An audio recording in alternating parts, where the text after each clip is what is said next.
Jesus, 'tis now. Beautifully done. The song is We Fall Down, and of course, My Jesus, I Love You by Chris Tomlin bring us to exactly 11 minutes to the top of the hour. Today, we look at the devotion, You Are God's Special Possession, Part 2. The last time we were here, we looked at a chosen people. So right now, we're looking at a royal priesthood. And you know, if you define a royal priesthood, is just to say royal means of or relating to a king or queen, and of course the royal family, place, household or palace in some way related to the queen or king. A priesthood, you know, that's an intermediary between God and man, and with what Jesus did on the cross, that gives us that particular privilege to come before the Lord, you know, and to intermediate between God and man. Now, there are two things that we need to understand when we are talking about a royal family.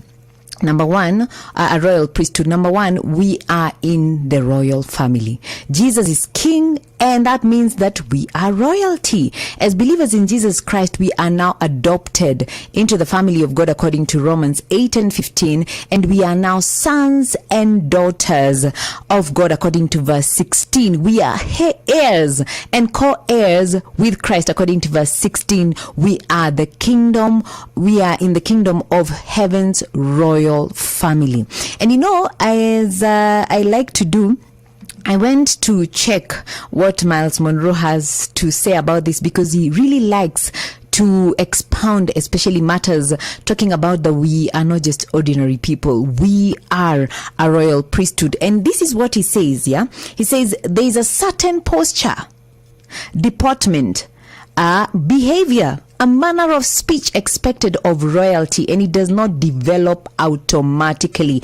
It means that there has to be training from the time that you are small. And he gives an example of Prince Harry and his brother.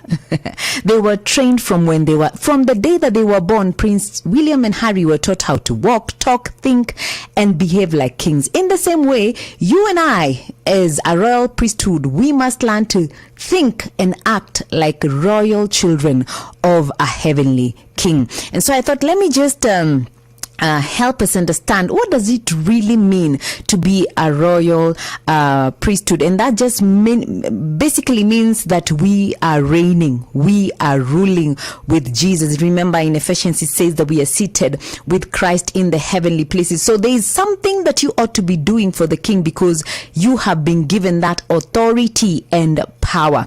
And Jesus used his authority not to help himself, but to serve humanity. We can see this in Acts 10 and 38. Wherever he went about doing good, you know, making life easier for people. Yeah, he exercised authority over the challenges of life.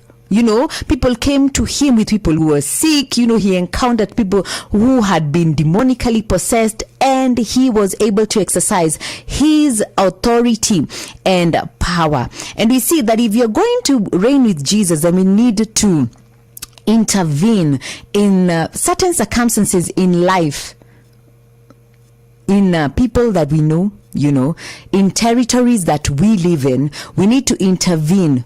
We need to challenge and displace demonic influence, you know, in where the places that God has placed us. Why? Because that's why we are there. We're supposed to reign. We're supposed to rule. And that doesn't mean physically. It means in the place of prayer. Yeah, I think yesterday we were talking with Davey off air, and we were talking about, there's this particular guy, I've forgotten his name, but God spoke to him. He was praying about his brother. For a long time, that brother was like the black sheep. So he prayed. One day God just told him, but I've already saved him. You are a king. Whatever a king speaks, it's an order. If our president, and he's not king, came and said there's a particular road that needs to be made, it will be made.